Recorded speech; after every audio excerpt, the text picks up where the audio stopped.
Spine सीधी, 3 बार ओम का उच्चारण और उसके बाद प्रार्थना। ओ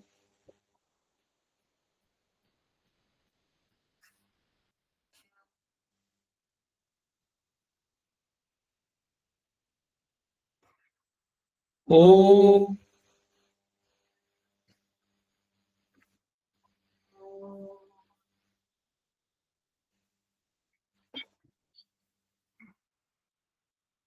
ओ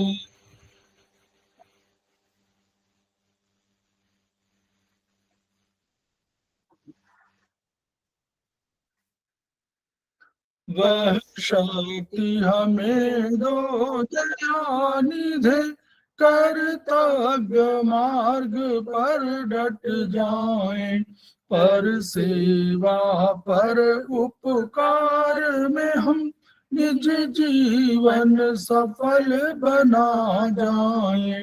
वह शक्ति हमें दो दयानिधे, कर्तव्य मार्ग पर डट जाए।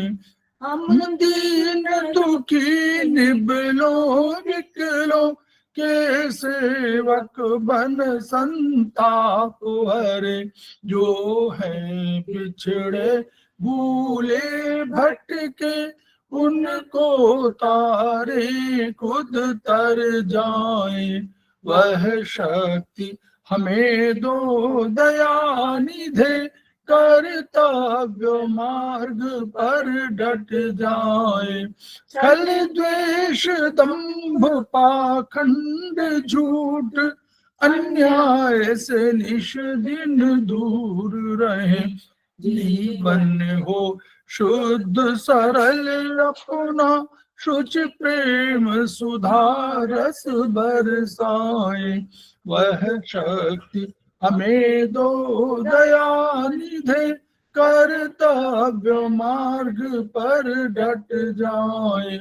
ज्ञान मान मर्यादा का प्रभु ध्यान रहे, अभिमान रहे। जिस देव भूमि में जन्म लिया, बलिदान उसी पर हो जाए। वह शक्ति हमें दो दयानिधे, कर्तव्य मार्ग पर डट जाए। पर सेवा पर उपकार में हम निज जीवन सफल बना जाए।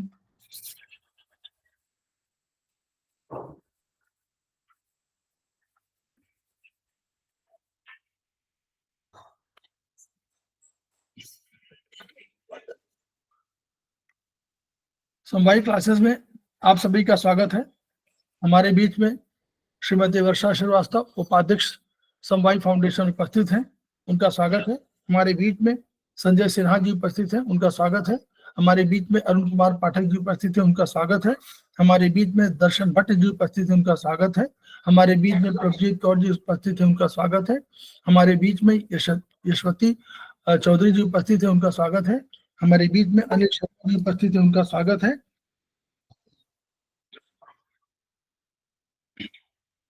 हमारे बीच में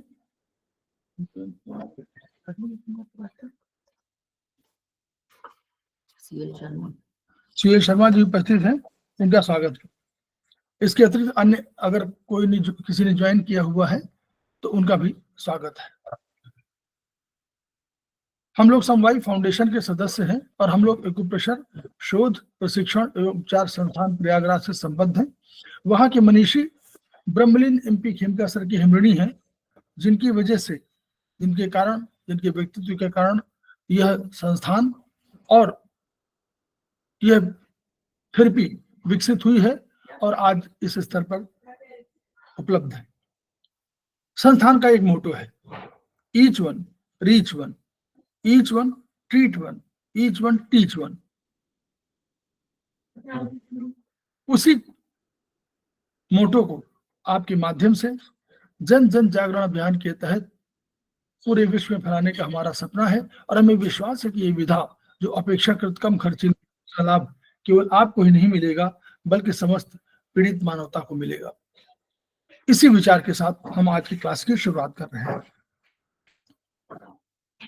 हम लोग बात कर रहे थे आयुर्वेदिक एक्यूप्रेशर पर, और हम लोगों ने चरक 1 को पढ़ा था, और चरक 1 में हमारे दो चैप्टर 4 में 10 द्रव्य की हम लोग बात कर रहे थे। तो हम लोगों ने आकाश, वायु, अग्नि, जल पर चर्चा कर लिया था। अब हम पृथ्वी महाभूत की ओर आगे बढ़ रहे हैं। तो हम लोग पृथ्वी महाभूत से शुरू करेंगे, क्योंकि हमको ये चैप्टर 2 दिन में पूरा करना है। हमारे पास समय थोड़ा सा, ये हम लोग सेकेंड सेमेस्टर पर है और पहला सेमेस्टर हमारा समाप्त हो चुका है। पहला सेमेस्टर हमारा समाप्त हो गया है, अब सेकेंड सेमेस्टर पर हम लोग हैं, और सेकेंड सेमेस्टर भी हम लोग कोशिश करेंगे कि ये फरवरी में पूरा हो जाएगा, ताकि शुरुआत मार्च की शुरुआत में हम लोग थर्ड सेमेस्टर पर शुरुआत कर सकें। तो हम लोग पृथ्वी महाभूत में देखिए उसके गुण हैं। तत्र द्रव्याणि गुरखर कठिन मंद्र स्थिर विशद सांद्र स्थूल गंध गुण बहुलानी पार्थिवानी। इनको पार्थिव कहते हैं। अत्यान्योपचय संघात गौरव व स्थैर्य कराणी। इसका अर्थ ये है कि ये पार्थिव द्रव्य जो है उनमें ये गुण है। हम लोग द्रव्य कहते हैं, उनके गुण हैं और उनके कर्म हैं। तो गुण क्या है उनके?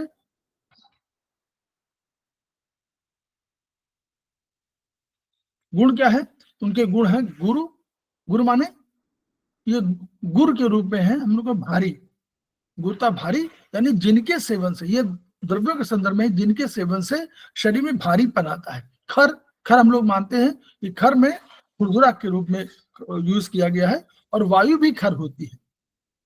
कठिन, कठिन केवल पृथ्वी है, कठिन है, ये सरल नहीं है।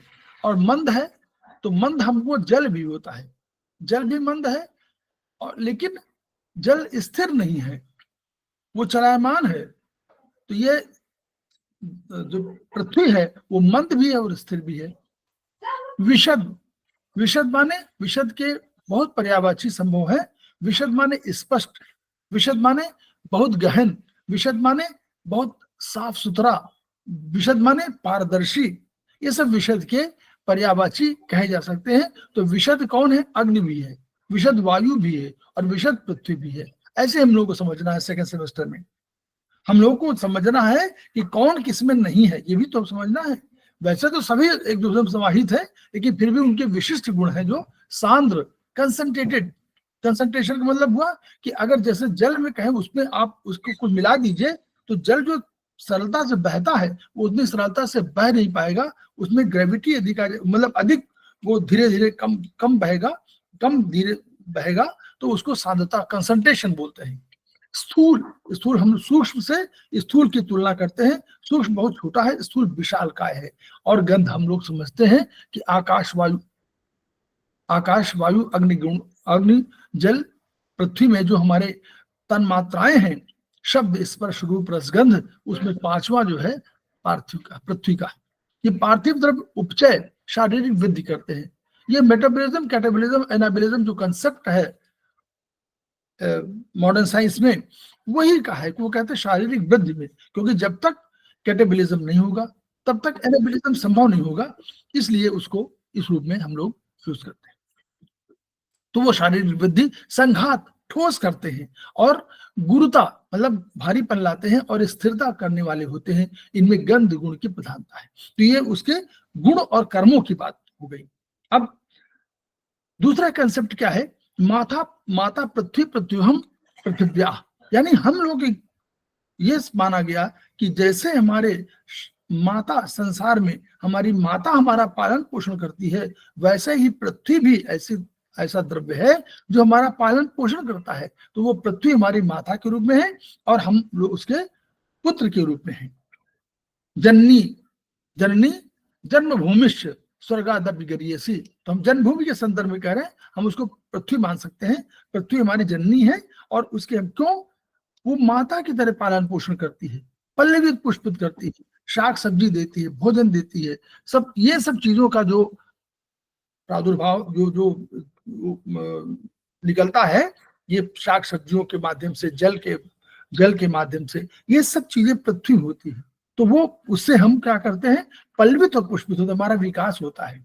तो इसलिए उसको माना गया है कि माता की तरह पृथ्वी हमारा पालन पोषण करती है। हम कोई भी काम करते हैं, कभी माता अप्रसन्न नहीं होती, वैसे पृथ्वी कभी अप्रसन्न नहीं होती। आप उसमें बहुत से ऐसी एक्टिविटी करते हैं, वो कभी आपके भार को महसूस नहीं करती है, वो कभी आपसे नाराज नहीं होती है। तो ये इस कंसेप्ट में पृथ्वी को हम लोगों ने माना हुआ है। तो दो कंसेप्ट है यजुर्वेद में, स्पेशली यजुर्वेद में ये दो कंसेप्ट है कि जो पृथ्वी है वो हमारा नीचे का आवरण है और आकाश हमारा ऊपर का आवरण है। तो भूखंड, जैसे हम लोग कविताओं में कहा गया है कहीं कि भूखंड बिछा आकाश ओढ़, भूखंड बिछा आकाश ओढ़, यानी आकाश को ऊपर ऊपर ओढ़नी समझ लीजिए कि ऊपर से ओढ़ रहे हैं आप उसको, एक रजाई के रूप में है। और नीचे क्या है आपके, नीचे आपका जो आधार है वो है। तो नीचे उनके बीच में विकास, उनमें तीन में क्या चीज है, इनमें बीच में क्या है, जल है, वायु है और अग्नि है। तो ये उन्होंने कहा तीन द्रव्यों का मेन कंसेप्ट लिया था कि मेन तीन द्रव्य हैं, जल और जल, अग्नि और वायु, और उसके ऊपर और नीचे आवरण के रूप में है आकाश। और तो उसी तरह हम लोग इसको मान रहे हैं कि नीचे का आधारभूत जो है पृथ्वी है और ऊपर आकाश है। द्रव्य के रूप में हम लोग ने कहा कि अब इसमें यह कंसेप्ट डिफरेंट है। चाइनीज एक्यूप्रेशर में हम लोग मानते थे पृथ्वी है, और पृथ्वी उसमें तीसरा है। हम लोग मानते थे तीसरा मतलब उस रूप में नहीं है, वहां पर पहले उन्होंने वुड कहा था, दूसरा कहा फायर, तीसरा कहा पृथ्वी। तो तीसरा इस रूप में तीसरा नहीं है, उन्होंने थर्ड नहीं कहा, उन्होंने कहा कि वुड से शुरू करने पर पृथ्वी तीसरे नंबर पे आई। तो एक दूसरे को जुड़ा हुआ माना था, और उसमें पृथ्वी का जो गुण माना गया था वो क्या माना गया था, पृथ्वी गुण क्या था, पृथ्वी स्थिरता, स्थिरता है, स्थिरता, स्टेबिलिटी नहीं, मतलब गुण मीन्स कि उसका जो ऊर्जा। अच्छा, ऊर्जा, गंध, ऊर्जा, चाइनीज गंध, ह्यूमिडिटी। अच्छा, ओहो सॉरी, में ह्यूमिडिटी माना गया था। तो ह्यूमिडिटी माना गया था। हम लोगों ने थोड़ा डिफरेंट माना, हम लोगों ने इसको गंध उसका गुण माना, और यही ऊर्जा के रूप में है, यही तो ऊर्जा है, जो तन्मात्रा है वही ऊर्जा के रूप में है। क्यों, ऊर्जा क्या करती है, जो गंध है, तो जो गंध वाली चीजें हैं उसको देती है। और वहां पर उन्होंने तन्मात्रा वहां शब्द नहीं था, वहां पर ऊर्जा के रूप में था, तो वहां उसकी ह्यूमिडिटी है। तो अब क्या है, वहां तीसरा बाय द वे माना गया था, कोई चक्र में आप देखते थे, लेकिन तीसरा पदार्थ नहीं था। हमारे यहाँ भी पांचवा द्रव्य है। हमारे यहाँ कह रहे हैं, आयुर्वेद में कहा जा रहा है कि आकाश पहला है। सबसे पहले जब तम से सृष्टि उत्पन्न हुई तो पहला जो तन्मात्रा बनी वह शब्द बनी, उसने आकाश की सृष्टि की रचना, आकाश की सृष्टि किया। यानी आकाश हमारा प्रथम तत्व है, प्रथम द्रव्य है, प्रथम हमारी महाभूत है, जिसको हम कहना चाहिए महाभूत है। तो हमारे तय है कि आकाश, वायु, अग्नि, जल, पृथ्वी। अगर हम असेंडिंग ऑर्डर में हम चले, यानी हम गौरव क्रम में अगर चलेंगे, गौरव क्रम माने असेंडिंग ऑर्डर, अगर इसमें हम चलेंगे तो हमको बताना पड़ेगा कि पांचवा द्रव्य हमारा जो है वो हमारा पांचवा महाभूत, वो हमारा पृथ्वी है। क्यों, भौतिक है इसलिए हम द्रव्य को महाभूत कह रहे हैं, पराभौतिक में हम द्रव्य को द्रव्य कह रहे हैं। तो यहां पर तय है कि पांचवा है। तो ये इसमें एक और विशेषता थी, हम लोगों ने पहले कहा था पूर्व गुणश्चैव गुणेषु क्रमशः स्थित।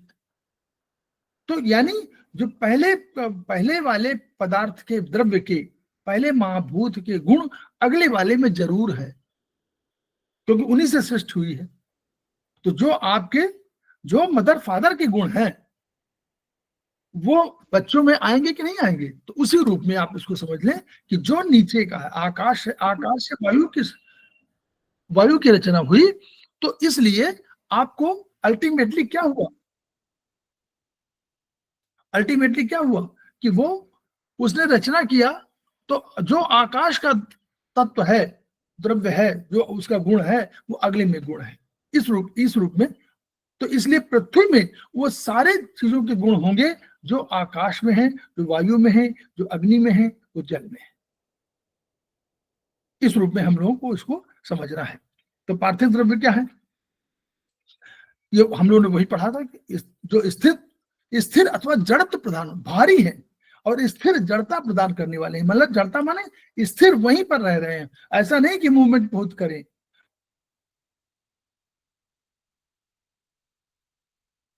अब हम लोग उस पर बहुत नहीं, वेदों में हम लोग बता दिया उसको। अब गंध तन्मात्रा, यहाँ पे देखिए, इस आधार पर पार्थिव द्रव्यों में आकाश, वायु, अग्नि, जल, पृथ्वी के कर्म सम्मिलित गुण और कर्म सम्मिलित है, क्योंकि पांचवा है और पहले से दूसरा क्रिएट हुआ, दूसरे से तीसरा हुआ, तीसरे से चौथा हुआ, चौथे से पांचवा हुआ, इसलिए है।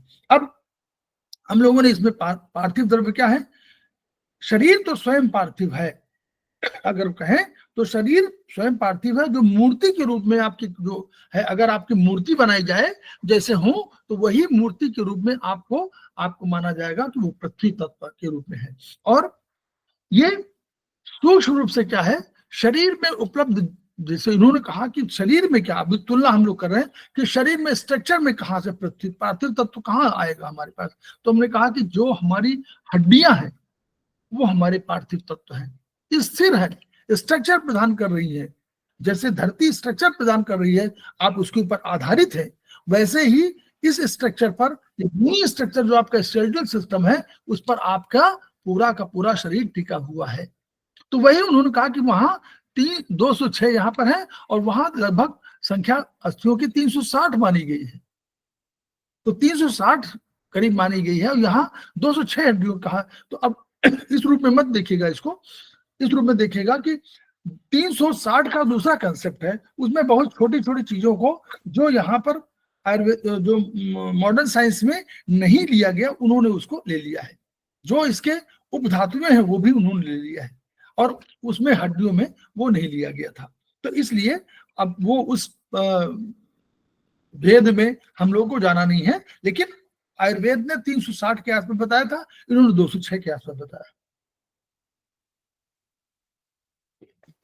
ये मॉडर्न साइंस ने। अब ये पार्थिव हम लोग समझना है गुण कर्म क्या है। अब ये समझिए कि ये एक हमारा पार्थिव क्या हो गया, पार्थिव हो गया हमारी हड्डियां। दूसरा पार्थिव क्या हुआ, देखिए मल। अब मल देखिए, मल क्या है, वेस्ट है, तो वेस्ट के रूप में क्या है, अगर वेस्ट में तो उसमें सॉलिड तत्व अधिक है, तो सॉलिड अधिक होने की वजह से वो किस में आ जाएगा, पार्थिव में आ जाएगा। पसीना जल की तरह होगा, वो जलीय अधिक होगा, जलीय अंश अधिक है तो वो जल की श्रेणी में आ जाएगा। तो इस तरह हम लोग से देखना है। अब देखिए फिर आगे, अब पार्थिव, अब हम लोग वहां बात कर रहे हैं, हम लोगों ने 5-7 जो है अपने मानने हैं क्या, हमारे धातुएं कही गई हैं, तो हम लोग 5, जैसे 5 हम लोग कहते हैं ना, आकाश, वायु, अग्नि, जल, पृथ्वी, तो 5 द्रव्य हैं, इनकी भी अपनी अग्नियां हैं, हम लोग जानते हैं ना इस बात को। इन हर द्रव्य की अपनी अग्नि है, और स्टमक की अलग से जठर उसको कहते हैं, उसकी अलग से जठराग्नि है आयुर्वेद के अनुसार। तो 6 अग्नियां ये हैं।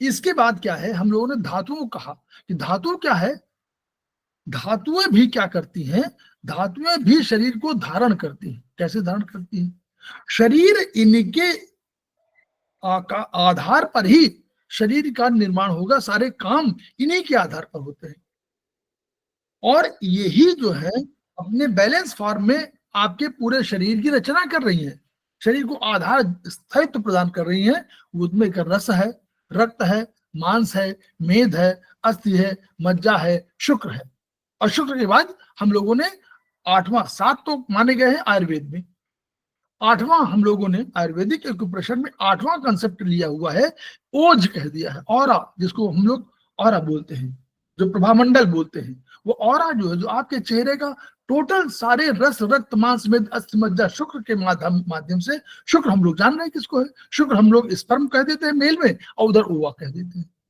तो हम, लेकिन इन सब का संयुक्त रूप क्या है, वो हमारे चेहरे का जो तेज है, जो हमारे चेहरे का नूर है, जो हमारे चेहरे का ओज है, ऑरा है, वो हमारा 8वां पे हम लोगों ने उसको रख दिया है। क्लियर? कोई इसमें प्रॉब्लम तो नहीं है? तो नहीं सर। हाँ, तो अब इनमें जाने क्या हुआ कि इस पार्थिव द्रव्य में ये सब रस रक्त मांस में अस्थि मज्जा, यहां तक जो अस्थि मज्जा तक, क्योंकि अस्थि में तो मज्जा है, तो अस्थि मज्जा तक सारी चीजें समाहित है, सारी चीज समाहित है। इसका अर्थ क्या हुआ कि जो उसमें गुण है, ये भारीपन, खरता, स्थिरता, जड़त्व, शांता, स्थूलता, सभी इस पार्थिव में होने चाहिए। हमारा अगर पार्थिव बोल रहे हैं हड्डी है, तो इनमें ये सब चीजें होनी चाहिए। तो अब देखिए, अब हड्डी में, हड्डी का जोड़िए, हड्डी में देखिए कौन सी चीज नहीं है, हड्डियों में कैल्शियम है, कैल्शियम क्या होगा, वही पार्थिव तत्व हुआ। कैल्शियम 70% है, जली अंश 30% है, जल भी है। तो यानी कैल्शियम माने पार्थिव भी है और जल भी है। और इसके अलावा देखिए क्या है, इसके और भी देखिए तमाम चीजें होंगी जो आप अभी देखेंगे कि उसमें फास्फोरस भी है, अग्नि भी है, उसमें वायु भी है, पोरस भी है, हड्डी पोरस भी होता है। और अगर पोरस है तो आकाश भी है, और आकाश है तो उसमें वायु भी है, क्योंकि वायु सूक्ष्म होती है, वो जहां भी छेद मिलेगा उस जगह चली जाएगी वायु। पूरे शरीर में जहां जहां आपका स्पेस है वहां वहां वायु है, जहां जहां आपका आकाश है वहां वायु है, जहां भी छिद्र है वहां पर वायु है। तो यानी आकाश भी है, वायु भी, अग्नि भी है, जल भी है, पृथ्वी भी है। ठीक है? अब हम देखें कि इस छिद्रों में अस्थि मज्जा है। क्यों? अस्थि मज्जा किसमें है? बोन में है, तो बोन मैरो भी इसमें है, और इसमें रक्त का निर्माण और प्रवाह होता है। तो यानी अब हम मान सकते हैं कि अगर जो अस्थियां हैं उनमें पांचों पहले के आकाश, वायु, अग्नि, जल, पृथ्वी सब तत्व है, सारे तत्व है। तो इसका अर्थ हम लोग अपने ट्रीटमेंट में क्या निकालें? हमको ट्रीटमेंट में यह निकालना पड़ेगा कि अगर हम कभी ये हमको संकट आए कि हमारे किसी में कोई कमी है, तो अगर हम बोन में कोई ट्रीटमेंट करते हैं तो वो बोन के लिए आकाश, वायु, अग्नि, जल, पृथ्वी, इन सब में ट्रीटमेंट है। हो रहा कि नहीं हो रहा? जैसे अगर हम रस रक्त मांस में अस्थि मज्जा को प्रभावित करना चाहें तो हम जेडी मेरिडियन पर, जो हमारे डॉक्टर वॉल का है, डॉक्टर वॉल अगली बार आप पढ़ेंगे, सेमेस्टर 3 में पढ़ते हैं, तो डॉक्टर वॉल में जो जेडी मेरिडियन है वो वही मेरिडियन है, बोन की मेरिडियन है। यानी जेडी मेरिडियन पर अगर हम ट्रीटमेंट देते हैं तो इसका मतलब रस रक्त मांस में अस्थि मज्जा तक हम ट्रीटमेंट दे रहे हैं। क्लियर? समझ में आया कि नहीं? ये बताइए, इसको समझिए। ठीक है, बोलिए जी। तो अगर अस्थि में कभी प्रॉब्लम हो, अस्थि में प्रॉब्लम हो, तो हम लोग चाइनीज में क्या देते हैं?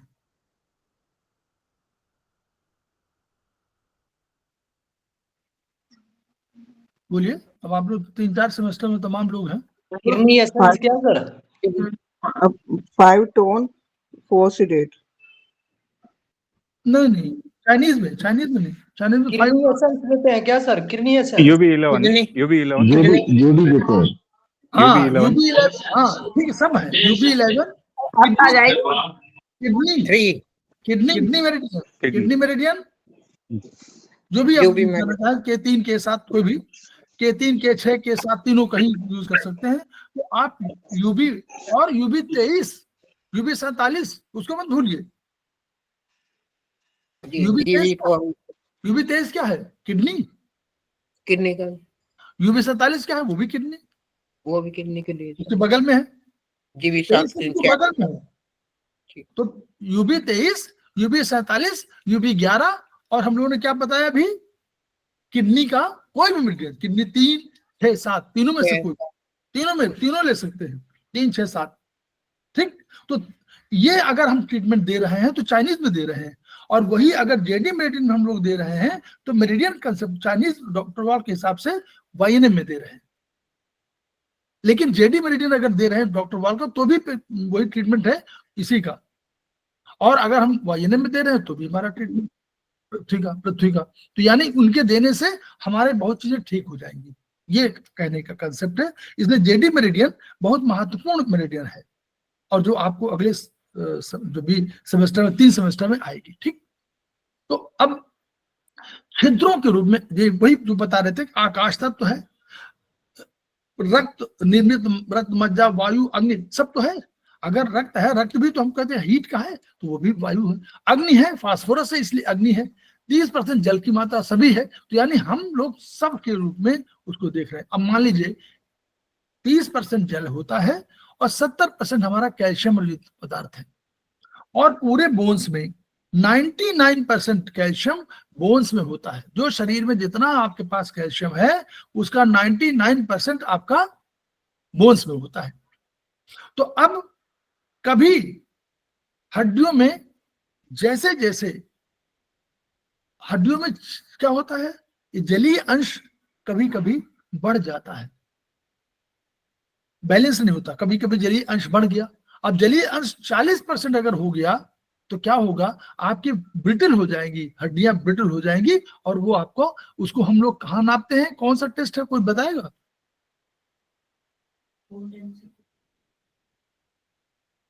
हम लोग कोई टेस्ट कराते हैं केमिकली? किसका सर? Bone density test. हाँ, बोन डेंसिटी टेस्ट। यस, है ना। तो इसको बीएमडी टेस्ट बोलते हैं।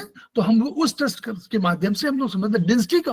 डेंसिटी माने क्या होती है? डेंसिटी माने मास अपॉन वॉल्यूम। यानी अगर वॉल्यूम स्थिर है और मास बढ़ता जाए, मतलब वजन बढ़ता जाए, तो हड्डियां का क्या होगा, तब हमारी डेंसिटी बढ़ेगी। और अगर मास वही रहे और वॉल्यूम बढ़ जाए तो इसका मतलब डेंसिटी कम हो जाएगी। तो जानी वॉल्यूम माने अगर जल बढ़ जाएगा और मास वही रहेगा तो हमारा डेंसिटी कम हो जाएगी। तो बोन बीएमडी टेस्ट से हम लोगों को जानकारी मिलती है कि हमारे शरीर में कितना डेंसिटी है। तो परसेंटेज नॉर्मली 50% से एज की जो ऊपर की लेडीज हैं और जो 60% के ऊपर के पुरुष हैं, उनमें सब में नॉर्मली कम मिलेगा। ये नहीं कह रहा हूं कि सब में कम मिलेगा, लेकिन नॉर्मली कम मिलता है। तो इसको टेस्ट करा लेने पर हमको मालूम पड़ेगा। अगर जल की मात्रा बढ़ गई तो हमारे एक बीमारी हो जाती है जिसको हम लोग बोलते हैं ऑस्टियोपोरोसिस, और उसको एक और बीमारी होती है ऑस्टियोमेलेशिया। तो मेलेशिया और भी खराब स्थिति है, ऑस्टियोपोरोसिस से और अधिक ब्रिटल बोन टूटने लगती हैं। तो इसलिए और अधिक मेलेशिया में और अधिक होगा, और छोटे छोटे हड्डियों में छिद्र हो जाते हैं, पूरे काफी हो जाते हैं। और इसके विपरीत अगर बैलेंस आपका पानी कम हो गया, पानी के परसेंटेज कम हो गया, 20% मान लीजिए हो गया, वो 80% हो गया, तो क्या होगा, तब वो ये होगा कि आपको ऑस्टियोपेट्रोसिस नाम की बीमारी हो जाएगी। वो क्या होगा, उसको बोलते हैं कि मार्बल, जिसको बोलते हैं मार्बल की तरह आपके हड्डियां हो जाएंगी। ठीक है, तो मार्बल बोन उसको कह देते हैं हम लोग, कि मार्बल की तरह जैसे ठोस अधिक, क्योंकि तब वो लचीली नहीं रहेगी। आपकी उसमें लचीली होना चाहिए। पार्थिव द्रव्य में जो भी हो उसको लचीला भी होना चाहिए, हड्डियां लचीली होनी चाहिए। अब इसका अर्थ क्या हुआ, इसका अर्थ क्या हुआ, बोलिए, एक अर्थ बताइए। पराभौतिक लचीलापन, पराभौतिक में लचीलापन क्या है? फ्लेक्सिबल। पराभौतिक में लचीलापन क्या है? Sir water. नहीं, फ्लेक्सिबल तो शब्द है होता। टाइम काल मन सर, वायु। नहीं, नम्रता। पराभौतिक में लचीलापन क्या है? नम्रता मन सर। विनम्र, झुकना। आपको झुकना भी चाहिए। आपने मान लीजिए जो है संजय जी ने कहा, कोई बात कह दिया, मुझे लग रहा है कि ये बात सही है, तो मुझे उससे उदारता से मुझे स्वीकार भी करना चाहिए, मुझे नम्र होने के स्वीकार करना चाहिए। ये सही बात हो सकती है, इसको आवश्यक तो ना कि वो सही नहीं बोल सकते। मैं भी तो कहीं गलत हो सकता हूँ, तो ये नम्रता उदारता है। तो ये जो है ये जल की वजह से है ना, तो यही लचीलापन। अगर ये नहीं हुआ तो मैं जिद्दी हो जाऊंगा, मैं कहूंगा मैं सही हूं, कहते रहिए गरिमा मैडम कुछ भी कहें, मैं नहीं मानूंगा। ये जो है ये जल की कमी की वजह से है। जल माने प्रेम, जल माने बांधना। समाज को कैसे बांधेंगे? तो ये पराभौतिक रूप में कभी इस तरह की प्रॉब्लम आए तो आप समझ सकते हैं कि क्या प्रॉब्लम हो सकती है। आप देखिए, दृष्टि हम लोगों को फैलाना चाहिए ना, कोई बीमारी कभी आ सकती है, उसके सोचने का तरीका आपका डिफरेंट हो सकता है सबसे, और कोई आवश्यक नहीं, द्रव्य तो इन्हीं के गुण में है, इन्हीं गुण में समाहित है सारा ट्रीटमेंट। तो इसलिए तो अब इसमें क्यों लिखा हुआ है कि मान लीजिए कभी हड्डियों के जल बढ़ जाए तो क्या करना, देखिए इसमें ट्रीटमेंट क्या लिखा है उन्होंने, 4 सेडेट 5 टोन। 5 क्या है? 5 माने पार्थिव, और जल बढ़ गया है तो 4 सेडेट कर दिया और 5 कर दिया। मान लीजिए हमको ट्रीटमेंट करना हो तो हम कैसे करेंगे? एक मतलब ये प्राइमरी हमारा कंसेप्ट है, लेकिन मान लीजिए अब हमको करना हो ट्रीटमेंट, अब हम जान रहे हैं ये तो किताब पुरानी है, और अब हम करना हो तो क्या करने का हमको, अगर हम करें तो जेडी मेरिडियन एक हमारे पास है सेमेस्टर 3 के लिए, जेडी मेरिडियन है, उसमें हम लोग क्या करेंगे, उसमें तीनों, अगर हम जेडी मेरिडियन है तो जेडी मेरिडियन में जो भी पॉइंट है हम JD1 भी होगा हमारा CMP पॉइंट, चाइनीज याद करिए डॉक्टर बॉल, JD1 भी होगा हमारा, क्या होगा CMP पॉइंट। थर्ड का 3 का कोई नहीं, क्या 3 की कोई नहीं है तो यस सर, हाँ तो यस सर, हाँ तो CMP पॉइंट है। JD1 भी होगा, और उसके अलावा क्या हुआ और भी होगा ऊपर वाले में 1 2 3, तो क्या होगा, तीनों लगा सकते हैं, आपके बोन में है ना, तो तीनों लगा सकते हैं आप। तो JD1 भाई जो भी आपको ऑस्टियोपोरोसिस है सब में है, तो JD1 भी 1B तो CMP पॉइंट 1 2 3 तीनों लगा सकते हैं आप। बोलिए हाँ या यस ना? सर, हाँ, ठीक यस है। Sir, yes sir. JD तो कम है, कमजोर है। दूसरी तरफ क्या है, अगर इनकी बात करें YNM की, तो YNM में 012 है, तो 012 टोन कर सकते हैं हम लोग। क्लियर? अब आइए, मान लीजिए हमको ट्रेडिशनल इस वाले इसमें आयुर्वेदिक एक्यूप्रेशर में करना हो तो हमारे पास कौन सी उंगली है बोन की? 5 नंबर सर। 5 नंबर। 5 नंबर, ठीक। अब 5 नंबर में है, और 5 नंबर कहां पर है, किस जगह पर है, किस जॉइंट? पित्त जॉइंट में हम लोग किसका यूज करते हैं, कौन से मेरिडियन? स्पाइरल। Yes, spiral. तो हमको क्या लेना चाहिए, पहला हमने कहा उंगली नंबर 5, फिर दूसरा हमने क्या लिया, स्पाइरल। यस, कौन सा स्पाइरल? 5th spiral, good. तो उंगली number, finger number 5, 5th spiral. अब हम लोग ट्रीटमेंट कर दें, क्या हमको बढ़ाना है, क्या बढ़ाना, क्या है, क्या बढ़ाना चाहिए हमको? पृथ्वी बढ़ाना है, जल कम करना है। हाँ नहीं, और भी, अब ये तो पुराना है, और भी हमको क्या करना है भाई, उसमें क्या चीज, दो चीजें हैं। 5-6 टन सर, 5-6 टन नहीं, उसमें तो बढ़ानी होगी ना सर, उसमें 3 चीज बढ़ानी ना, उसमें अग्नि बढ़ानी है, तो ये भी अग्नि, बढ़ाना है। हाँ तो अग्नि क्या है, अग्नि क्या है बोलिए? 3 नंबर 3 5 3 5 टोन, और उधर 2 4 सेडेट। 2 में क्या है, 4 तो जल है, 2 में क्या है, शीतलता। Coldness sir.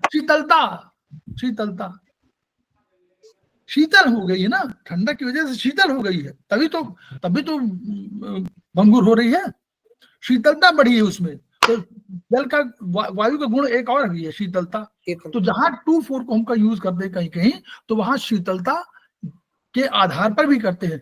4 में भी शीतलता है, 4 में जल भी है, हम जल को घटा रहे हैं, शीतलता को नहीं। वहां शीतलता वहां से भी ले लिया, और शीतलता इसमें भी है, तो द्रव्य भी है और गुण भी है, और उधर गुण हम लोग शीतलता से ले लिया, तो 2 4 सेडेट।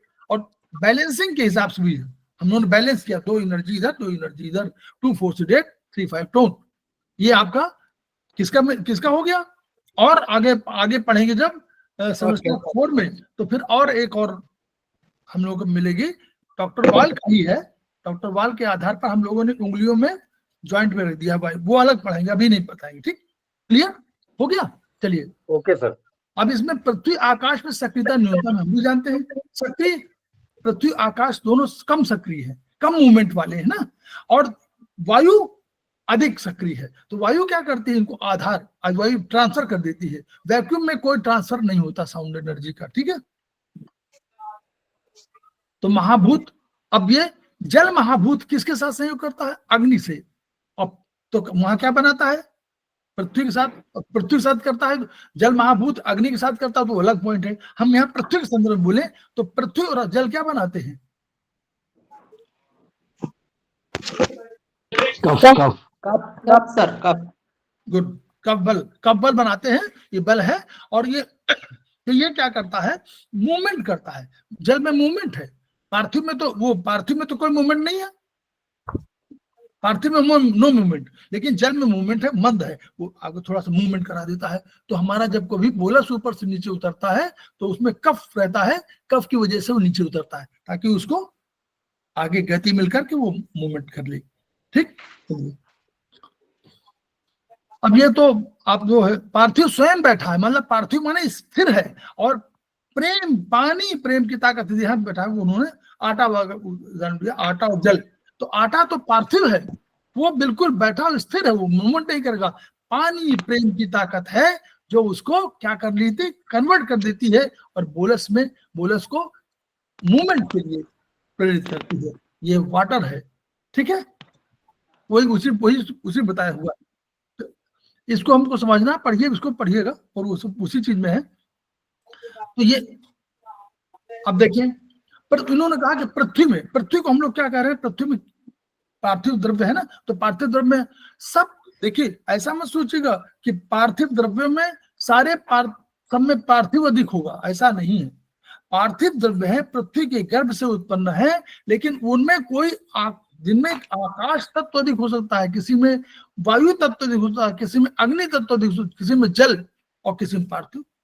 तो जो आपके उससे गर्भ से उत्पन्न हुए हैं, यानी वनस्पतियां हैं, उनमें कुछ आकाशीय हो सकती हैं, कुछ वायव्य वाली हो सकती है, मतलब वायु वाली, कुछ आग्नेय, कुछ जलीय, और कुछ स्वयं पार्थिव, हर तरह के मिलेंगे आपको। तो आप साग सब्जी देखिए, कुछ आपको तुरंत जो है कहते हैं कि जब गर्मी हो तो उसको खाइए, क्यों? क्योंकि जलीय अंश अधिक है, इसलिए वो कहते हैं। तो वही उसी तरह खनिज पदार्थ है, ये सब पार्थिव द्रव्य है, ठीक है। तो इन पार्थिव द्रव्यों को हम लोग इस प्रकार भी समझ सकते हैं।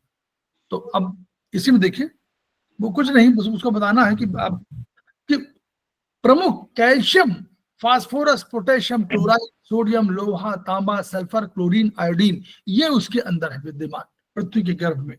तो अब लोहे की कमी हो गई। अगर लोहा पार्थिव है, लेकिन एनीमिया क्रिएट कर देगा अगर उसकी कल्प हो जाएगी, और अगर वो हुकवर्म, ये भी हो जाएगा। तो इस आयोडीन की कमी से क्वाइटर हो जाएगा। आयोडीन भी तो पार्थिव है, लेकिन वो कैल्शियम की कमी से हड्डी के होगा। तो हमको इस रूप में जब ट्रीटमेंट करेंगे तो हमको देखना पड़ेगा कौन सा पदार्थ हमको ऐड करना है। तो जब अगर आग्नेय वाला करना है तो हमको 3 बढ़ाना है, हमको जलीय वाला कराना है तो हमको 2 और 4 बढ़ाना है। क्लियर? ऐसे हम लोग ट्रीटमेंट के संदर्भ में कहा गया है। चलिए, अब ये हुआ शरीर की चेतना के व्युक्त होने पर पार्थिव शरीर है। हम लोग पार्थिव कहते हैं कि शरीर के साथ जब चेतना है, जब तक है, तब तक ये शरीर हमारा क्या है? शरीर जड़ है, और आत्मा क्या है? आत्मा चेतन है। तो जब चेतन, शरीर हमारा क्या है? जड़ और चेतन का अद्भुत समन्वय है। जड़ है, चेतन आत्मा है, दोनों का संयोग नहीं हुआ तो हमारा शरीर काम करने लायक नहीं होगा, तो पृथ्वी के रूप में हो जाएगा, पार्थिव हो जाएगा, और वो निष्क्रिय हो जाएगा। जब निष्क्रिय होगा तब उसको कहते हैं गतात्मा हो। ठीक, तो ये चेतना आत्मा, ये कह रहे हैं पार्थिव शरीर के घटक। और फिर ये क्या करते हैं? ये पार्थिव शरीर के घटक किसी न किसी रूप में पृथ्वी के सारे जो है, सारी इंद्रियां, आपकी सारी इंद्रियां महाभूतों में हो जाती हैं। महाभूत अलग अलग चले जाते हैं, और वो फिर उसमें अहंकार तत्व जो है, सब अहंकार तत्व में, अहंकार पृथ्वी में, और पृथ्वी वो अहंकार बुद्धि में, और बुद्धि तब जो है पूरे षष्ठ में विलीन हो जाती है। इस रूप में इनका गमन होता है और इसी तरह आगमन भी होता है। तो उसी तरह हम लोग ये देते हैं, अल्टीमेटली ये सब होते हैं और पार्थिव सब जितने भी है, जितने आकाश महाभूत वगैरह सब हैं, ये सब चले जाते हैं अपने अपने जगह पर और ये विलीन हो जाते हैं। और लोग बंद कर लेंगे, वो कोई खोलेंगे नहीं।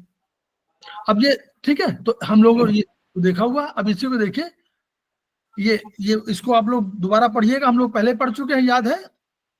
पढ़ चुके हैं ना? बोलिए। Yes sir. हम लोग 2-3 बार पढ़ चुके हैं ना? ये उसी को दिया हुआ क्वेश्चन है। अब आया काल आ गई, अब हम लोग काल देख लें। तो काल हम लोग क्या है, फिर यही वाला वो है, न तो केवलम गुण प्रभावादेव द्रव्याणि कायमुकाणि भवन्ति। ये देखिए, द्रव्य, ये गुण द्रव्य जो है केवल अपने गुण के प्रभावात एव, प्रभाव के कारण ही द्रव्याणि कायमुकाणि न भवन्ति। केवल गुण के प्रभाव से कोई द्रव्य कर्मशील नहीं होता। ऐसा मत समझिए कि वो द्रव्य की वैल्यू है ना, गुण की, नो। द्रव्याण ही पे क्या कहा है, द्रव्याण ही, द्रव्य माना, द्रव्याण माने बहुवचन, द्रव्याण ही द्रव्य प्रभावात, वात ता है। फिर गुण प्रभावात, अपने द्रव्य के प्रभाव से, और गुण प्रभावात, गुण के प्रभाव से, और फिर द्रव्य गुण प्रभावाच। आप जो व्यक्तित्व हैं, सीएल शर्मा जी हैं, वो उनको द्रव्य है, उनके अंदर जो उनका गुण है वो गुण है। तो वो उनके द्रव्य के प्रभाव और उनके गुण के प्रभाव और दोनों के संयुक्त रूप प्रभाव, द्रव्य गुण प्रभावात च तस्मिन काले, उस काल में, जिस काल में काम करते हैं, तत् अधिकरणम आसाद्य, उस अधिकरण में रहते हुए, अधिकरण माने घर, जिस घर में आप रह रहे हैं उसकी ऊर्जा भी आपको मिलेगी ना। ताम से युक्तमर्थम, उस अर्थ यानी उस युक्त को करते हो। युक्त क्या हम लोगों ने बताया था, युक्त जो है कोई प्रामाणिक चीज जो आपका स्टैंडर्डाइजेशन में हो गया हो, कोई भी ट्रीटमेंट, कोई भी चीज जो स्टैंडर्ड हो, वो आपको युक्त कहलाती है। जिसको आप कहीं किसी ग्रंथों में विवरण हो, किसी ग्रंथ में विवरण हो, या आपने उसको एक्सपेरिमेंटल किया हो और बहुत लोगों पर वो सफल हुई हो, वो युक्त है। तो युक्तिम अर्थम, उस अर्थ प्रयोजन के अनुसार, तम अभिप्रेत्य, जिस हिसाब से, यत् कुर्वन्ति, जो करते हैं, तत्कर्म, उसे कर्म कहा जाता है। येन कुर्वन्ति तद वीर्यम, जो जिसकी वजह से करते हैं, जो ताकत है, जो शक्ति है, उसको हम वीर बोलते हैं। ये ओजस दोनों के रूप में, वो वीर माने वीर के रूप में, ये नहीं वीर के मतलब उधर लेडीज के संदर्भ में ओवम और इधर स्पर्म, तो दोनों है वीर, इसको वीर बोलते हैं। यत् कुर्वन्ति तद अधिकरणम, जैसे करते हैं, यत्र माने जहां, यत्र माने जहां करते हैं उसको अधिकरण कहा जाता है, उसको स्थान कहा जाता है, उसको घर कहा जाता है। यदा कुर्वन्ति, जब, यदा माने जब कुर्वन्ति सकाल है, जब करते हैं उसको काल कहा जाता है। यथा कुर्वन्ति, जैसे करते हैं उसको उपाय कहा जाता है। और यत् साध्यन्ति तत्फलम, जो रिजल्ट आपको मिलता है उसको फल कहते हैं। यह काल के संदर्भ में बहुत महत्वपूर्ण है और इसको सबको पढ़ना चाहिए, जितनी बार पढ़ेंगे आनंद आएगा। ठीक, अब काल क्या है, काल की सत्ता, कोई भी सत्ता, कोई भी विचार, कोई भी घटना, कोई भी परिस्थिति बिना काल के आवरण में संभव ही नहीं है। कोई ना कोई टाइम जरूर होना चाहिए। यानी मॉडर्न साइंस भी मानती है कि जब भी कभी कोई होगा तो हम कहेंगे टाइम एंड स्पेस, हम कहेंगे कि ये घटना कभी भी इस टाइम में और इस स्पेस में घटित हुई। तो ये टाइम स्पेस का जो कंसेप्ट है वो काल की अवधारणा को स्पष्ट करता है। काल कभी नष्ट नहीं होता, काल कभी नष्ट नहीं होता, उसकी सत्ता आत्मा के साथ जाती है। और आत्मा जो इसके विचार के आत्मा नष्ट होती है, इसमें कोई शक नहीं। लेकिन आत्मा जब नष्ट होगी, द्रव्य है, नष्ट होगी। गीता की आत्मा नहीं, हम लोग आत्मा के संदर्भ में बात करेंगे तो बहुत विस्तृत से बात करेंगे। लेकिन यह सत्ता, काल की सत्ता आत्मा के सत्ता के साथ जाती है, उसके साथ जब तक रहती है तब तक काल की सत्ता के साथ हो। और वो हम लोग शरीर इंद्रिय सत्तात्म संयोगो धारी जीवितम, उसको याद रखना पड़ेगा। तो वो उसको याद रखेंगे तो हम काल की, हम लोग आत्मा का जब बात करेंगे तो हम लोग पूरा डिस्कस करेंगे कि क्या गीता की आत्मा है, क्या हमारी आत्मा। तो इसका अर्थ ये हुआ कि काल की सत्ता कभी नष्ट नहीं होगी। तो मुन्नी गुप्ता मैडम आपका बंद कर लीजिए। सॉरी। तो ये जो है संपूर्ण अस्तित्व काल के गर्भ से जन्म लेगा, काल की सत्ता है जन्म लेगा, और जब मृत्यु होगी तो भी काल का। तो वो सृष्टि जो है पूरे के पूरे काल के उसमें है। अब काल के रूप में क्या है, क्या हम लोग कहते हैं? हम लोग कहते हैं कि भाई काल क्या है? काल के चक्र में वो तो वही आदमी क्या शरीर इंद्रिय, फिर कह दिया इन्होंने ना, शरीर इंद्रिय सत्ताप संयोग धारी जीवितम नित्य गशानुबंध से रचतई। तो उसी में कहा, वो उसी काल। अब काल के चक्र में बंध कर ही जीवन यापन के उद्देश्य में, अब ये जरूर समझ लीजिए समय जो है, टाइम, जब तक काल की सत्ता का आप आदर नहीं करेंगे तब तक आपके व्यक्तित्व का परिमार्जन, परिष्करण और उन्नति नहीं हो सकती। काल की सत्ता का आवरण आपके जीवन में होना चाहिए और काल के सत्ता को आपको पहचानना चाहिए। कोई भी युवावस्था हो, बचपन हो, अब जो डेवलपमेंट हमारा है ये काल की सत्ता के आवरण में हो रहा है।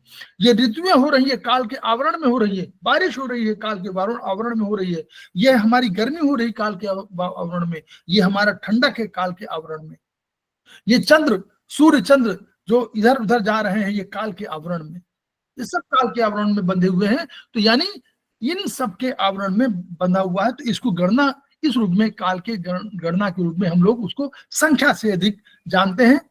ठीक। अब सफलता का आयाम क्या है? वायु जहां आपको इनिशिएटर है, आपके ब्रेन को बैलेंस करने के काम आती है और वायु आपके व्यक्तित्व का निर्माण करती है, वैसे ही काल भी आपके व्यक्तित्व के निर्माण में सहायक होता है। अगर इसने आपके इसके काल के अनुशासन में आप नहीं बंधे तो यह मान लीजिए कि आपका व्यक्तित्व बहुत अधिक विस्तृत नहीं हो पाएगा, बहुत अधिक परिमार्जित नहीं हो पाएगा, बहुत अधिक परिष्कृत नहीं हो पाएगा। और जिसको कहना चाहिए व्यक्तित्व जो दिखाई पड़े वो नहीं। क्यों? अगर समय की सत्ता आप पहचाने नहीं, अब देखिए समय की सत्ता, अगर समय को आपने मूल्य नहीं पहचाना और आपका स्टमक में एक समय है कि आप इसमें भोजन कर लीजिए, आपने उस समय को आदर नहीं किया तो आपने भोजन नहीं किया। भोजन नहीं किया तो क्या होगा? भोजन नहीं किया और उसी समय वो आपका, मान लीजिए एक समय उसने आदत बनी हुई है स्टमक की और उसने आपका जठराग्नि शुरू कर दिया, इसको हम लोग क्या बोलेंगे? एचसीएल। एचसीएल बोलते हैं इसको। तो एचसीएल क्रिएट हो गया, तो एचसीएल क्रिएट हो गया और आपने भोजन नहीं किया तो क्या होगा? बोलिए क्या होगा? कोई बताए? तिवारी जी बताइए। जलन हो जाएगी। जलन होगी। जलन होगी और अंतिम रूप से कोई ना कोई बीमारी हो जाएगी, बड़ी बीमारी हो जाएगी। अंदर वो अपना असर दिखाएगा तो अपने स्टमक की सारी अंदर वॉल खराब कर देगा। बस एग्जैक्टली। तो ये जो है, तो यानी इसको पहचानना पड़ेगा। और कैसे याद होगा? भूख प्यास एक समय से लग रही है, हाइपोथैलेमस को आप याद नहीं दिलाएंगे तो कैसे बताएगा? वो जैविक घड़ी है, वो तय करती है कहाँ होती है, लिम्बिक सिस्टम में, वो बताएगी आपको कि आपको इतने सोचना है, वो बताती भी है। अगर आप ध्यान दें तो अगर आप अलार्म न भी लगाए तो बता देगी कि इतने बजे आपको उठना। आप बोलिए कि रेलवे स्टेशन जाने के लिए 4 बजे उठना, तो 4 बजे उठा देगी आपको। लेकिन अगर उसकी गति को नहीं पहचानेंगे, समय की गति को, काल की गति को, काल के आवरण में आप नहीं रहेंगे, सवेरे सूरज उठने का समय है, उगने का समय है और आप 10 बजे तक कर रहे हैं, सो रहे हैं, इसका मतलब कि आपने काल की अवमानना किया है। कोई नोटिस नहीं देगा, सुप्रीम कोर्ट का नहीं है कि नोटिस देगा, लेकिन नोटिस किसी न किसी रूप में दे देगा, आपके व्यक्तित्व के निर्माण में दे देगा। व्यक्तित्व तो आपका परिष्कृत नहीं पाएगा। ठीक। तो ये काल का आवरण है। समय चला गया तो कुछ नहीं। तो ठीक है, समय को सदैव सम्मान देना चाहिए। आप अनुशासन में बंधे होंगे तो आप ऐश्वर्यशाली हो जाएंगे, जिसमें लिखा हुआ है ऐश्वर्यशाली हो जाएंगे। ठीक है। तो ये हम लोग मानते हैं काल के उसमें कि देखिए काल के संदर्भ में कहा गया है कि काव्य शास्त्र विनोदेन कालो गच्छत धीमताम और व्यसनेन च मूर्खाणाम निद्रया कलहेन वा। जो अच्छे लोग होते हैं, जो बुद्धिमान होते हैं, जो अपने काल की गति को पहचानते हैं, वो क्या करते हैं, अच्छा अच्छा ग्रंथ पढ़ते हैं। वो एक्यूप्रेशर का ग्रंथ हो सकता है, वो चरक हो सकता है, वो आपकी ये किताब हो सकती है, वो कोई आपकी HB1 हो सकती है, HB2 हो सकती है, कुछ भी हो सकता है, वो सब आपके। और अगर आप कोई मूर्ख है तो क्या करेगा, या तो सोता रहेगा, और या क्या करेगा, कलह करेगा, या व्यसन कोई कर लेगा, इनमें अपना समय गवा देगा। तो काल की गति को पहचानिए, ये काल का गति। ठीक, वही देखिए, वही सब लिखा हुआ है कि टिश्यू ग्रोथ में कैसे होगा अगर नहीं होगा। और नींद भी, अगर नींद आपने ठीक से नहीं लिया तो नींद का समय आप कभी 8 बजे लेते हैं, कभी 9 बजे, कभी 10 बजे, कभी 11 बजे, कभी 12 बजे, तो पूरा हाइपोथैलेमस तो समझ ही नहीं पाएगा कि बायोलॉजिकल क्लॉक कहाँ है उसकी, वो समझ ही नहीं पाएगा। कभी आप तो 8 बजे देखते हो, कभी 7 बजे, कभी 9 बजे, कभी सवेरे 12 बजे तो सोते रहते हो और 12 बजे ब्रश करते हो, तो वो समझ नहीं बता रहा। कभी आप 2 घंटे सोते हो, कभी 6 घंटे, कभी आपका समय निर्धारित है, बचपन है, अधिक सोइए, युवावस्था है 8 घंटे सो लीजिए, बाद में एज में 6 घंटे से अधिक, 4.5 5 से 6 घंटे मैक्सिमम नींद आप ले सकते हैं बाद की उम्र में। तो आप ऐसे करिए, तो इसमें करेंगे तो बायोलॉजिकल क्लॉक सब भूख, समय से भूख प्यास लगेगी, समय से आपके सारे मूवमेंट होंगे, और तब आप परापर काल के द्वारा निर्धारित है। जो अब काल क्या है, काल ही किसी मित्र को आपके करीब करता, पहले मित्र बना देता है। वही अगर कोई बात हो गई काल के आवरण में ही, तो कभी एक घटना हो जाएगी, और आप काल के आवरण में कोई घटना हुई और उस घटना ने आपको मित्र को दूर कर दी। आपके घर परिवार में आपके जो है पत्नी है, वो है आपके बहुत करीब है, उससे बढ़िया कोई नहीं है, अपर के रूप में आप मान सकते हैं उनको, और कोई घटना ऐसी घट गई जिसकी वजह से सेपरेशन हो गया। ये काल का आवरण है, मित्रता शत्रुता इसी के आवरण में बंधी हुई है। तो इसलिए इनको काल पर हम लोग ये इस संदर्भ में काल को मानते हैं। इसलिए काल जो है बहुत प्रभावशाली भूमिका अदा करता है, उसको हम लोग नर्वस सिस्टम मानते हैं और कहीं काल मानते हैं, दोनों चीजें, दोनों प्रभावशाली हैं। जब नर्वस सिस्टम से बंधा हुआ है तो वो, और वो काल भी वो है, उतना प्रभावशाली है। ठीक है, तो ये हम लोग इसको मानते हैं। काल ही जीवित रहता है। देखिए, काल चेतना का अंश फिंगर नंबर 6 में है। तो हम लोग काल के अंदर एक और भी हम लोग ने तत्व रखा हुआ है, अहंकार रखा हुआ है, उसको भी आप काल की ऊर्जा के द्वारा ही संस्कार अभ्यास, देखिए जो एक अगला हम लोग वो उसकी बात कर रहे हैं, गुण संस्कार अभ्यास, वो इसी से होता है।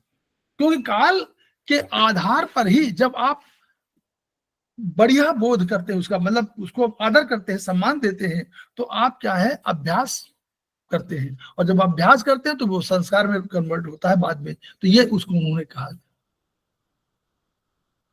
ठीक है, तो ये हम लोग वही उन्होंने कहा कि उसी का पूरा डिफाइंड है, तस्मिन काले तम तम अधिकरण। ये वही पूरा बताया कि गाल ब्लैडर, अगर मान लीजिए कोई भोजन आपने किया और गाल ब्लैडर ने स्वीकार नहीं किया तो क्या होगा, जलन होगा। तो वही उन्होंने एग्जाम्पल दिया हुआ है। तो ये उस अधिकरण, जिस अधिकरण में जो जो कार्य होने हैं, उस अधिकरण में अगर सब द्रव्य गुण कर्मों ने साथ नहीं दिया, तो ये उसकी बात कर रहे हैं। जो काल वो वाला हम लोगों ने पढ़ा था श्लोक ना, उस श्लोक की विवेचना यहाँ कर रहे हैं कि अगर कभी ऐसा हो तो क्या होगा। तो उसमें एसआई ने एक्सेप्ट नहीं करेगा, तो विचारों में स्पष्टता, वो क्योंकि एसआई अच्छे और बुरे को अलग करता है ना। तो अगर अच्छा बुरा तय नहीं हो पाया तो, और ये समय बोध कैसे, ये काल के आवरण में वो भी है। ठीक, तो ये उसी को उन्होंने डिफाइन किया हुआ है। काल, अरे वही कालियत काल वही करता। अब हमारे काल को कहाँ रखा गया है, स्पाइनल कॉर्ड और ब्रेन स्टेम। ठीक है, तो हम लोगों ने क्या किया है, काल का भौतिक स्वरूप स्पाइनल कॉर्ड है, तो स्पाइनल कॉर्ड और हम लोग ब्रेन स्टेम का पहला नीचे वाला भाग लिया हुआ है। कौन सा, उसको क्या बोलते हैं, ब्रेन स्टेम का नीचे वाला पार्ट क्या है, मेडुला। Good, medulla. तो हम लोग वहां पर उसको रख दिया नर्वस सिस्टम। इसको हम नर्वस सिस्टम कहते हैं। नर्वस सिस्टम यहीं से शुरू होता है, स्पाइनल कॉर्ड और मेडुला से। ठीक है, तो जैसे जैसे वो आती है वैसे वैसे हमारा ऊपर चला जाता है। और क्रेनियल नर्व्स वही उसी तरह कि मेडुला में कितने सेंटर है, रेस्पिरेटरी सेंटर है, कार्डियक सेंटर है, प्रेशर सेंटर है, वोमिटिंग सेंटर है, कफिंग सेंटर है, स्नीजिंग सेंटर है, कभी इनमें प्रॉब्लम हो आपको मेडुला में ट्रीट करना चाहिए। मेडुला फिंगर नंबर 6 में है और कफ जॉइंट में है। यहाँ हम लोग कर सकते हैं। मेडुला को हम लोग एक जगह चाइनीज में कहा रखे हुए हैं,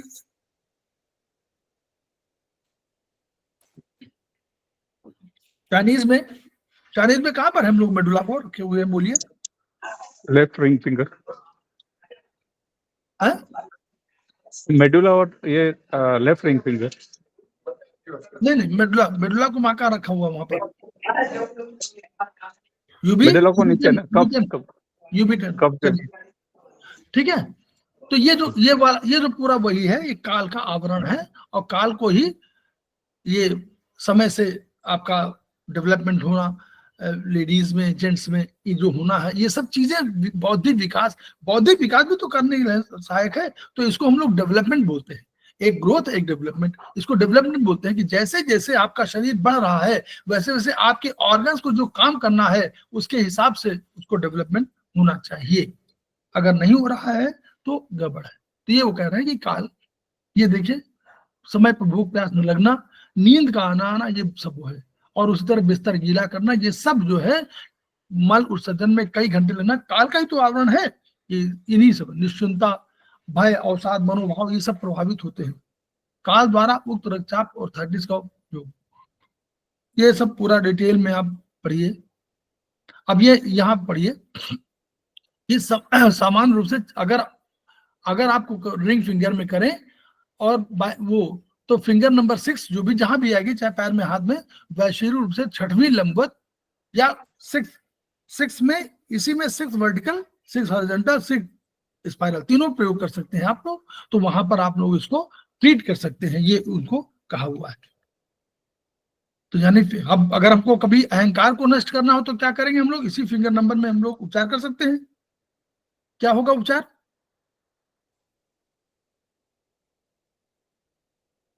फिंगर नंबर 6 में क्या उपचार होगा? अहंकार को नष्ट करना। हम क्या सो सेडेट करेंगे? 6 को सेडेट कर देंगे सर। हाँ ठीक, 6 को हम लोग सेडेट करेंगे। किसी खुल गया क्या?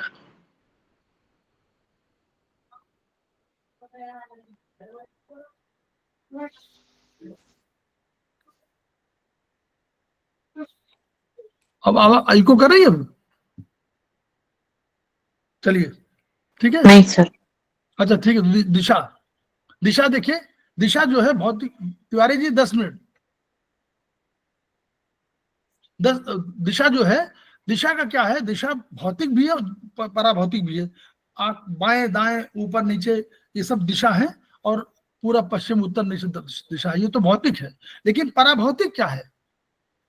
दिशा का ज्ञान, आभास, दिशा बोध, ये पराभौतिक है।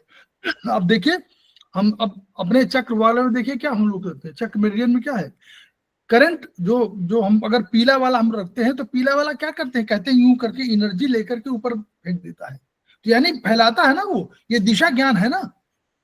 यहां से चक्रों से यूं जाएगी ऊर्जा, ये दिशा ज्ञान ही तो हुआ। और यूं आएगी तो भी दिशा ज्ञान है। यानी बाएं दाएं, जैसे किसी जल में आप फेंके तो वो धाराएं यूं बनेगी, धाराएं यूं बनेगी, कोई बनेगी ना इस तरह का कोई तरंग। तो वो तरंग जो है, तरंग की दिशा है, ये आपका भौतिक स्वरूप है।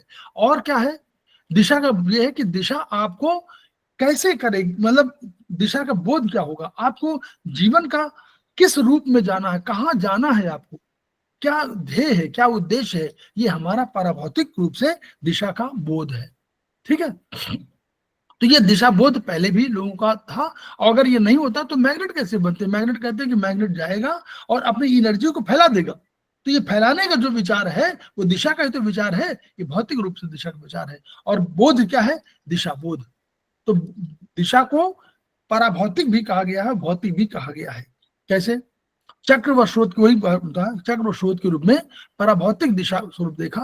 दिशा का भौतिक स्वरूप शरीर में पाचन तंत्र, यहाँ पर हम देखिए ऊपर से नीचे आ रहा है, नर्वस सिस्टम ऊपर से नीचे जा रहा है, जो हमारा सूचना देने का तंत्र है वो नीचे से ऊपर जा रहा है। सेंसरी नर्व्स नीचे से ऊपर जा रही हैं और ब्रेन की नर्व्स ऊपर से आ रही हैं, उसको हम लोग मोटर नर्व बोलते हैं। तो ये दिशा का ज्ञान ही तो है, ये दिशा का ही है, ऊपर से नीचे, नीचे से ऊपर। अगर ये ना हो, बोलस को नीचे जाना है, दिशा ज्ञान है, बोलस ऊपर जाने लगे, दिशा उल्टी हो गई। तो यानी ये सब चीजें है। उसी तरह हमको वही पूरा बुद्धि का हुआ कि जैसे आप ऊपर 5 अंत में लेते हैं तो स्टमक से लेकर ड्यूडेनम, ओसेफेगस, इलियम सब में जाता है, अपेंडिक्स, एसिनिकोलोन सब को जाता है। यकृत, पैंक्रियाज जैसे महत्वपूर्ण ग्रंथियों को ये सब करता है। तो भोजन अपनी निश्चित दिशा में प्रत्येक अवयव में जाता रहे, ये कंसेप्ट है। अब इससे विपरीत जा रहा है तो यानी दिशा का प्रॉब्लम हो रही है, और तब क्या होगा, रोगों की झड़ी लग जाएगी। कभी दर्द होगा, उल्टी होगी, चक्कर होगा, सिर दर्द होगा, खुजली होगी, जलन होगा, एसिडिटी, तमाम चीजें होगी। मतलब आपका ऊपर से अग्नि जो है ऊपर बढ़ती है, और आमाशय के अगर ऊपर जलने लगे तो ये देखिए सब होंगे कि नहीं होंगे, जलन, यहाँ पर पूरी जलन। तो यानी अगर दिशा पलट गई, भौतिक दिशा पलट गई, तो हमको नुकसान हो जाएगा। ये हमारे फिजिकली, हमारे शरीर के स्ट्रक्चर के हिसाब से हम लोग जान सकते हैं।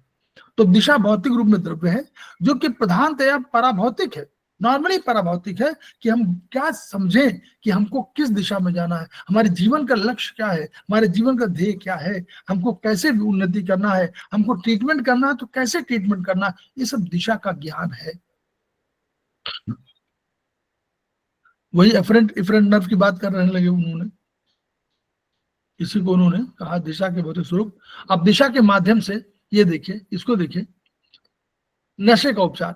अब चारित्रिक पतन माने जो हो रहा है, तो दिशा में क्या है, दिशा में हम लोग आप क्या करते हैं, दिशा की हम कहते हैं कि दिशा उसको व्यसन की ओर ले जा रहा है, उसी को चेंज करना है। सिगरेट पीने की लत है, तो इसमें इन्होंने कहा कि सिगरेट पी रहे हैं तो वायु ले रहे हैं, तो वायु को उन्होंने क्या कर दिया, वायु की कमी महसूस हो रही है आपके शरीर को, इसलिए वायु को टोन कर दिया, सेडेट कर दिया।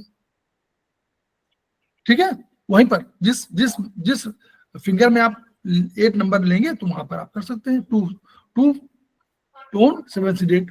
जिसकी डिफिशियंसी है उसकी बात में, स्प्लीन में है, तंबाकू खा रहे हैं तो 7 और 5 क्या है, स्टमक। इश्क व्यसन, हार्ट की बात है तो वहां देखें 3 टोन 7 सेडेट। शराब के लीजिए मन की उंगली के ज्वाइंट पर, और या एक हॉरिजॉन्टल में 8 टोन 7 सेडेट, यानी यहाँ दिशा और मन की बात की, शराब के लत के लिए 7 सेडेट 8 टोन। ठीक है, नटखट बच्चों में देखिए उन्होंने कहा कि ये वो भी दिशा की प्रॉब्लम है। अगर ऐसी बात है तो 7 सेडेट 9 टोन करना चाहिए बेटे को, और मदर को भी करना चाहिए। क्यों बोलिए, मैया मैंने माखन खायो, याद करिए, भोर भये गयन के संग पाछे पाछे के पाछे मधुबन मोई पठायो। और वो तो उन्होंने कहा जाना कि तू भैया मत के भोरी, इनके कहे पति आयो, इनकी बात में आ गई, तो उन्होंने कहा कि ना ना ना, वो भी मान गई। तो यानी अगर मान गई तो उनको भी ट्रीटमेंट यही करना है यार। अपने बच्चे को उन्होंने बिगड़ने के लिए छोड़ दिया। अगर ऐसा है तो मदर को भी और बेटे का उपचार दोनों करना पड़ेगा। क्लियर, ये समझ हुआ है कि नहीं? अगर मदर नहीं तो 7 सेडेट 8 टोन उसको भी तो करना है, 9 टोन उसको भी करिए मदर को। तो नटखट यानी बच्चे तो नटखट ही होते ना। ना ऐसा मत सोचो, एक नटखट एक लिमिट में ना, ये कुछ भी कर देगा। तो दिशा, अब देखिए ये भी आप देखिए, यहाँ पर हाइपोथैलेमस पे करना है। इस वाले में वृद्धावस्था हो जाने पर, ये घर परिवार से होने पर ये करते हैं, तो इसमें 1 टोन 7 सेडेट हाइपोथैलेमस की मेरिडियन में। ये जो है आपको अतिशय भूख का ये उदाहरण है। हाइपोथैलेमस मेरिडियन में 1 टोन। आकाश माने सॉफ्टनेस बढ़ाइए और 7 जो है सेडेट कर दीजिए। तो ये उसका, फिर ये द्रव्य, सभी द्रव्य औषध है, इसमें औषध है, ये उन्होंने औषध नहीं औषध है। ठीक है, ये औषध मानिएगा इसको। तो वो उन्होंने ये इसको डिफाइन उस तरह किया है, लेकिन हम लोगों को कैसे करना है ये सब पूरा लिटरेचर टाइप का है, इसमें कुछ नहीं। स्केलर वेक्टर देखिए, वो साइंस की भाषा का है स्केलर वेक्टर, वही है स्पीड वेलोसिटी में। लेकिन अल्टीमेटली ये है कि दिशा भौतिक भी है, पराभौतिक भी है। दिशा का बोध पराभौतिक है, और दिशा जो भौतिक है वो बाएं दाएं ऊपर नीचे आगे पीछे ये दिशा है। और अगर दिशा पराभौतिक रूप से प्रभावित होती है तो उसका ट्रीटमेंट हम लोग दिशा की उंगली में सीडेट करके कर सकते हैं नॉर्मली। फिर दिशा को अगर नहीं हुआ तो दिशा प्रोलैप्स करती है। देखिए प्रोलैप्स वो है, दिशा अपने जहां उसको जाना सीधे और वो इधर उधर निकल गई तो भी दिशा, जैसे रक्त में फट जाता है ना, तो वही उसको उन्होंने कहा कि अपने अधिक ब्रह्मांड में, अब देखिए इस एरिया में जा रही है अंदर, और इस एरिया को सीधे जाना है, उसको बाएं दाएं निकल गई तो क्या हो गया, प्रोलैप्स हो जाएगा कोई भी। तो प्रोलैप्स भी इसी के स्थान है। मिर्गी अपने, देखिए पतला दुबला इंसान कितने लोगों खून से अपने हाथ रंग लेता है, ये उन्होंने उसका एग्जाम्पल दिया हुआ है। यानी ये क्या है, दिशा, इसको दिशा में ट्रीटमेंट करना पड़ेगा हमेशा। प्रोलैप्स को भी हम लोग दिशा में ट्रीटमेंट करेंगे। आप घर में देखे होंगे कि कहीं पानी ऊपर कहीं रुका हुआ है तो दिशा जो है उसकी ऊपर से नीचे पानी नीचे बहता है तो वो उसको फाड़ करके निकल आता है, अल्टीमेटली निकलना है उसको वही है। तो वैसे ही कोई भी मार्ग अगर उसका, हम लोग वहां स्पिन बोलते हैं ना, यहाँ दिशा भी उसको है। तो ऐसे में क्या है, अगर मेरुदंड मस्तिष्क में कोई गांठ पैदा हो जाने से संवेग अवरुद्ध हो गया, रोक देना, जैसे जल रुका हुआ है तो निकलेगा कहीं से जरूर। याद करिए घरों में बना, ऊपर से पानी आ रहा है तो आते आते दीवारों से आ जाएगा, दीवारें गीली हो जाती है। तो क्योंकि उस जल को तो ऊपर से नीचे आना है, सूक्ष्म है, कहीं से भी निकल जाएगा, पानी है नीचे ऊपर बहेगा। तो वैसे ही अगर आपको संवेग अवरुद्ध हो रहा है तो पार्थिव को कम करिए और दिशा को बढ़ा दीजिए। 5 से 7 कोई रुकावट है ना तो उस रुकावट को घटाइए। तो हम लोग उसको धीरे धीरे आगे चल के 4-5 कर देते हैं, 4-5 से 8 हम लोग उसका ट्रीटमेंट बना देते हैं। ये प्राइमरी प्रिलिमिनरी कंडीशन में ये आपको ट्रीटमेंट का एक पैटर्न दिया गया है। ऐसा नहीं है कि यही ट्रीटमेंट है, यही प्रोटोकॉल है, ऐसा नहीं है। लेकिन ये एक आपको दिशा दी गई, क्योंकि जब पहले शुरुआत हुई होगी तो ऐसे तो बताया गया होगा। अब आप हम लोग प्रोटोकॉल डेवलप करके 20 साल हो, वो 2000, हाँ 20 साल से अधिक हो गया, हम लोग अधिक प्रोटोकॉल डेवलप कर लिया, अब बहुत प्रोटोकॉल है। तो ये आप लोगों को ऐसा मत सोचिए कि यही है, ये तमाम उन्होंने एग्जाम्पल दिए हुए हैं। तो वही देखिए, दूसरी का भवन का निर्माण का आ गया, वो सब ये एग्जाम्पल है ताकि आप ये समझे कि दिशा का उपचार कैसे हम लोग करना है। तो हम लोग दिशा तक बात को खत्म कर रहे हैं और तिवारी जी अभी शायद ज्वाइन कर चुके होंगे। Yes sir. हाँ, तो हम लोग जो है, हम लोग इस वीडियो को, जो वीडियो बन रहा है, इस वीडियो को शेयर करेंगे, अपने ज्ञान को बढ़ाएंगे, इसको एक आध बार फिर पढ़ेंगे। और जब पढ़ेंगे तो आपको देखिए उसमें बहुत सा लिटरेचर है, लिटरेचर को पढ़ने की बहुत उतनी आवश्यकता नहीं। एक बार उसको ससरी निगाह से पोएम की तरह या किसी कहानी की तरह जरूर पढ़ लीजिएगा। इसके बाद जो मेन चीज है, मेन गस्त है कि वर्चुअली उसके आधार पर हमको ट्रीटमेंट कैसे करना है ये आना चाहिए। दिशा का बोध क्या है, दिशा का ज्ञान क्या है, दिशा पराभौतिक रूप में क्या प्रभावित करती है। जो नटखट बच्चे हैं, तो शीतल बासोपिया मैडम, नटखट बच्चे एक सीमा तक होते हैं, उसमें एक्टिविटी अधिक होनी चाहिए। लेकिन ऐसा नहीं है, जब अपनी सीमा नियंत्रण को क्रॉस करेंगे तो नटखट नहीं रहता है, वो फिर वो आदत में बदल जाता है। और फिर वो कहने के संस्कार और अभ्यास और संस्कार, अंत में वही तमाम जो घटनाएं देखते हैं वही तो दिशा वाले तो हैं। वो उसको जिस सरल होता है वही कैसे दूसरे को मार देता है, तो मार देता है, तो मर्डर कर देता है। तो यानी कोई दिशा तो गड़बड़ है। ऐसा नहीं कि नटखट, यही डेवलपमेंट है, ये प्रोसेस है। उन्होंने कहा कि अभ्यास संस्कार, तो हम लोग उस रूप में देखें और खेमका सर के सपनों को पूरा करने के लिए अपने ज्ञान को बढ़ाएं, और अपने ज्ञान को बढ़ाने के साथ साथ अपने सामने वाले, अपने पड़ोसी के ज्ञान को भी बढ़ाएं। अगर ये नहीं करेंगे तो each one reach one, each one teach one, each one teach one सबका सपना पूरा नहीं हो पाएगा।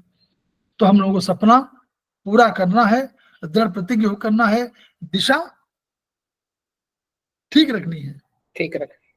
जी सर, एक दिशा Thank you, हमको sir. तय है, एक Thank दिशा you, हमको sir. तय है, उस दिशा को बढ़ना है। ठीक, अभी हम 2 मिनट का विराम लेते हैं, फिर तिवारी जी थैंक को यू सर।